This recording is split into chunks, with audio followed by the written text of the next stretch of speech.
At the door, my dad looked me up and down and said, "Just don't ruin this day like you usually do." My sister said, "We were actually having fun until now." I didn't respond. My daughter squeezed my hand and said, "Can we go?"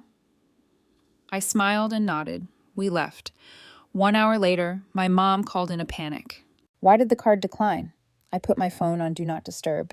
10 minutes later, we hadn't even made it through the front door before my dad hit me with it. He gave me that cold once-over like I'd showed up to a funeral in a clown costume. Then, with his usual lack of grace, he muttered, "Just don't ruin this day like you usually do." I caught my daughter flinch slightly. She doesn't always understand the words, but she picks up on tone. She's only 8, but being around my family has aged her in a way that bothers me more than I admit. From inside the house, my sister's voice floated out, "We were actually having fun until now." No one corrected her. No one ever does. I didn't respond. That's how it's always been with them. They poke, prod, jab, and expect a reaction. But over the years, I learned that the best revenge is stillness. That and leaving. My daughter tugged my hand gently. "Can we go?" I looked at her.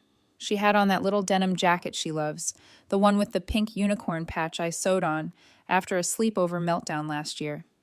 I smiled and nodded. We turned around, walked back to the car, and didn't look back. An hour later, while she slurped mango smoothie and pointed out clouds shaped like ducks, my phone buzzed nonstop. 9 missed calls, all from my mother. Then a 10th. I let them go. On the 11th call, curiosity got the better of me. I picked up. "Why did the card decline?" That's all she said. No hello, no pause, just panic. I could hear clattering plates and murmuring in the background. A restaurant, of course. I didn't say a word, just tapped the screen and flipped on Do Not Disturb. My daughter asked if we could walk by the river next. I said sure. 10 minutes later, another buzz, a text from my dad. "What are you trying to prove? This isn't how family works." The same man who once told me, "If you didn't want people to use you, maybe don't make yourself so available." He said that after they used my credit to refinance their lake cabin. The same family that calls me selfish when I say no, but responsible when they need another $2,000 for home repairs. They forgot who pays the bills, who runs the accounts, who owns 80% of the family business because they didn't want the responsibility when my grandfather died. That card they used, like it came from a tree in their backyard, it was the first thing I shut down. And they thought it was a glitch. They had no idea what was coming next. They called 13 more times that day, left voicemails with fake calm and manufactured concern. My mom even tried texting my daughter, which crossed a line I didn't know I had until I saw her name on that iPad screen. I didn't answer any of them. The next morning, they tried using the card again. Once at a car dealership, my sister was apparently planning to lease a BMW, and once at some resort spa in Sedona, my mom had booked for wellness. Both declined. That's when my inbox lit up. First, an email from our family lawyer, Mitchell. He's been with us for over a decade, or more accurately, with them. He CC'd my dad and sister with a subject line that read, "Clarification regarding corporate expense access." The body was short. "Monica, please confirm this is a temporary restriction and not a formal change in the business structure or access protocol." I didn't reply. Instead, I opened the corporate dashboard, checked the most recent transactions, and flagged every non-business expense from the past 24 months. The total came out to $181,392, and that was just what they hadn't bothered to hide. Then I scheduled a board meeting. I didn't tell them. See, when my grandfather passed, he left the company equally to all of us, but I was the only one who wanted to actually run it. My dad said he was too old to learn the new systems. My sister was exploring her spiritual path, and my mom wanted to focus on interior design. So they signed over their management shares in exchange for a generous monthly draw, $11,000 each, on the condition they'd stay out of operations. For a while, it worked. I kept the company growing, expanded into 3 new states, built a team of 32 employees. I thought the peace was worth the money, but now they had crossed every line. The board meeting happened quietly, just me and 2 of our advisors, both of whom had been waiting years for me to clean house. I revised the structure, ended all family stipends, and had Mitchell removed as legal counsel for conflict of interest. I drafted the letters myself and mailed them certified, so they'd have to sign when they received them. 3 days later, the screaming started. My dad showed up at my office, or tried to. Security turned him away. My sister sent a 12-paragraph Facebook message that started with, "You've always been jealous of me," and ended with, "You'll regret this when we're gone." My mom tried the old guilt angle, left a voicemail sobbing about how family is supposed to support each other, but her version of support looked a lot like theft. That weekend, my daughter and I went camping for the first time. Just the two of us. No emails, no cell service. We made s'mores, and she asked if we could build a treehouse when we got back. Meanwhile, back home, the collapse had only just begun. By the time we got back from the camping trip, everything was different. I hadn't checked my phone in 2 days. When I finally did, it looked like a digital battlefield. Over 70 missed calls, multiple angry texts from numbers I didn't recognize, and a flood of emails, all demanding the same thing. Why? The final straw came from Mitchell. A formal letter this time, not an email. He was trying to reverse the decision to remove him as counsel, citing inadequate notification and long-standing loyalty to the family entity. I almost laughed. The man billed me $400 an hour for emotional labor after a board call last year. Loyalty wasn't part of the package. I didn't respond. I had already hired new counsel, a quiet, sharp woman named Eloise, who specialized in cleaning up legacy family firms. She reviewed everything, nodded once, and said, "About time." Back at the house, I found 3 unopened packages from stores I never ordered from. My mom had used the business account to buy a $20 coffee table and a chandelier that looked like it belonged in a palace. It was all getting returned. That was the last thing I processed before shutting the account down for good. The silence that followed was eerie. No calls, no messages, no threats, just nothing. It stayed like that for 6 days. Then a mutual friend called me, someone I hadn't spoken to in months. "Hey, I don't want to get involved," she said, "but your sister is posting videos online. She's crying on camera. She said you're blackmailing the family and that you tricked them into giving you control." I watched one clip. That was enough. The fake tears, the slow zooms, the Venmo link in her bio. She called herself a victim of corporate gaslighting. I didn't say a word. I just forwarded the video to Eloise and went back to braiding my daughter's hair. 2 days later, my dad emailed me a PDF file. It was a lawsuit draft. They were trying to claim I acted in bad faith, that they didn't understand the documents they'd signed 10 years ago, that the monthly payouts had become their expected livelihood. The language was clumsy. Mitchell must have drafted it before I removed him. Eloise reviewed the draft and smiled slightly. "They're bluffing. They won't file." She was right. They didn't, because they knew that discovery would ruin them. The documents, the emails, the recordings from board calls, where they openly joked about mooching off Emily. I had it all. They knew I wasn't bluffing. But here's the thing. I wasn't just cutting them off financially. I was cutting them off completely. The first real crack in their armor came on a random Wednesday morning. I was sipping lukewarm coffee and scanning invoices when I saw the mail carrier drop a thick envelope on my doorstep, certified. I thought maybe it was another desperate letter from Mitchell or some passive-aggressive Hallmark card from my mother pretending nothing happened. It wasn't. It was foreclosure paperwork addressed to me, or more specifically, to Emily Walters, the supposed co-signer of a $200,000 second mortgage on the lake cabin, the one my parents had claimed was fully paid off years ago. The same cabin they used as their personal vacation retreat, but justified as a company asset to get tax breaks. I stood there in my kitchen, reading the document line by line, my stomach twisting. My signature was on the loan documents, except I'd never seen them before in my life. They had forged my name. I called the mortgage company. At first they were polite until I said the word fraud. Then I got transferred to 3 different departments. Eventually, a manager admitted the cosigner authorization had come through an email verification. I asked for the email. It was a Gmail address. Not mine. Just one letter off. Nika 1981.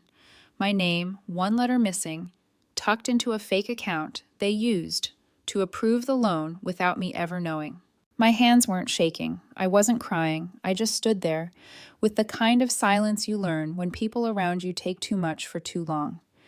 It was calculated, premeditated, and they had used the business card to make the monthly payments until I shut it down. That's why it was foreclosing now. They ran out of options. I sent the documents to Eloise, who responded immediately. If you want to press charges, we're already halfway there. I didn't answer her right away. That night, while packing for a weekend away with my daughter, just something quiet by the ocean, I went to the back of my closet looking for a duffel bag. Instead, I found something strange wedged behind an old photo album. A manila folder, dusty, unlabeled. Inside were old tax documents, some still paper-clipped from years ago. Most of it was junk, but at the bottom was a thick envelope, addressed to my grandfather. The return address was from a law firm I didn't recognize, dated 2 months before his death. I almost threw it aside, but curiosity won. The next morning, I called the firm. After a long pause, the woman on the other end said, "You might want to come in for this." 2 hours later, I was in their office staring at a photocopy of an addendum to my grandfather's will, one I had never been told about. It changed everything. The addendum stated, in plain legal language, that he was transferring 100% ownership of the business to me. Not 80%, not shared, full control. He wrote that he feared the rest of the family would misuse the company and believed I was the only one capable of running it with integrity, the only one he trusted. But somehow it had never made it to the reading of the will. How? I asked. The lawyer shrugged. It was mailed to his home address as instructed. After that, it was out of our hands. I sat in my car afterward for nearly 20 minutes, watching people come and go from a gas station, the world spinning like nothing happened. They had hidden it. They found that envelope and kept it from me. They lied to the lawyer who read the will. They let me believe they still had some legal claim to the company, and they collected $11,000 a month under that lie for nearly a decade. I drove straight to Eloise's office. If this holds up, I asked, what happens? She didn't even blink. We retroactively nullify their shares. Every dollar they took, they'll owe it back. There was a long pause before I spoke again. They'll never recover from this. Eloise gave a faint smile. No, but maybe they'll finally understand who they were dealing with. Eloise didn't waste time. Once the addendum was verified and filed, she moved faster than I thought the legal system even allowed. Within days, I had confirmation from the court. I was the sole owner of the company. Not 80%, 100%. Retroactive to the day my grandfather passed.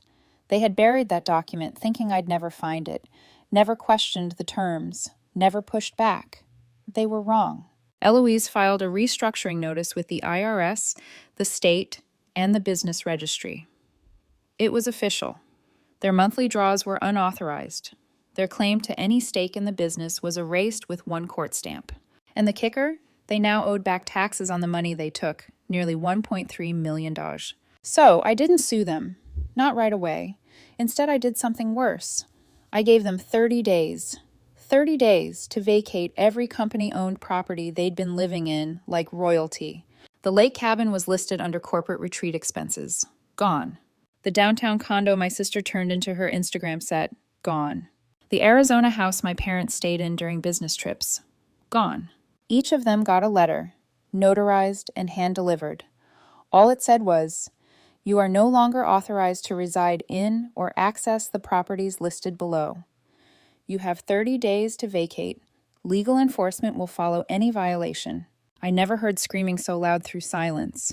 That same week, I found something else I hadn't seen coming. An envelope from the IRS. Thin, but heavy. Turns out my mother had filed tax returns over the past several years, claiming consulting income from the business. Not a small amount, 6 figures per year, all based on fake documentation.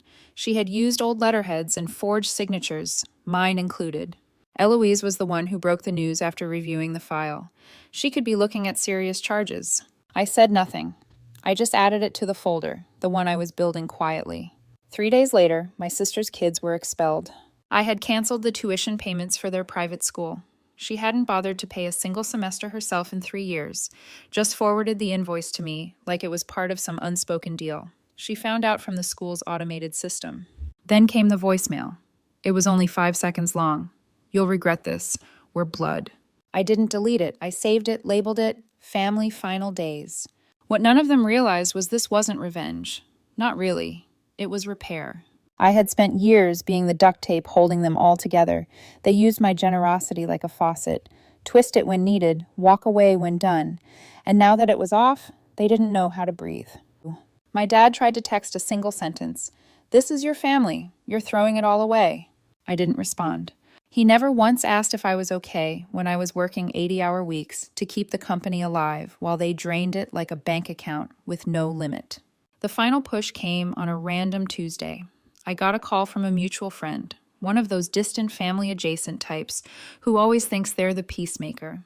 "She's crying every day. Emily, you should have seen her packing. Your sister's heartbroken." I almost believed it until the friend accidentally forwarded a screenshot of a group chat. My sister was calling me mentally unstable, saying I was obsessed with control and planning to take everything out of spite. They didn't get it. I wasn't taking everything. I was just reclaiming what was already mine. They went quiet after that. No more threats, no more fake apologies, no surprise visits, or last-ditch efforts to change the narrative. Just silence. A silence so complete it felt like winter after a storm. Everything still, nothing moving. I didn't hear from my dad after the eviction deadline passed. My mom didn't bother to text when the Arizona house was officially sold. My sister deleted her video rants and shut down her Instagram entirely. And Mitchell, I assume he slithered off into some other family mess he could leech from. He never contacted me again. By the time the 30 days were up, everything was finalized. The properties were locked, utilities transferred, and a locksmith had been through each address. I sent a small crew to clean up. The lake cabin was the worst. Wine stains, broken drawer handles, and a gold-framed photo of my sister in the master bedroom, like she owned the place. They left everything behind, like they thought I'd come running to fix it. They still didn't understand I wasn't coming back. The company, now completely mine, has never run smoother. We cut costs, raised salaries for our core staff, and doubled profits in one quarter. And not one person asked about my family. No one missed them. I took my daughter to New York to see the first snow. We ice skated in Central Park, ate overpriced waffles at midnight, and stayed in a hotel with a rooftop view. She looked at me one night and said, "You don't work as much anymore." I told her I was working on something different now. My parents used to talk about family like it was a currency, something you invest in for what you might get back. But that's not what it is. Family isn't about who's related to you, it's about who protects you, who shows up, who listens. And they failed all of that. Maybe one day they'll understand what they lost. Maybe not. I used to wonder if they'd ever change. If one of them would show up with a real apology. If there'd be a moment where they finally got it. But I've stopped waiting for that. We haven't spoken in months now. Not a word. No one speaks to each other anymore. And maybe that's for the best. For now, there's peace. There's quiet.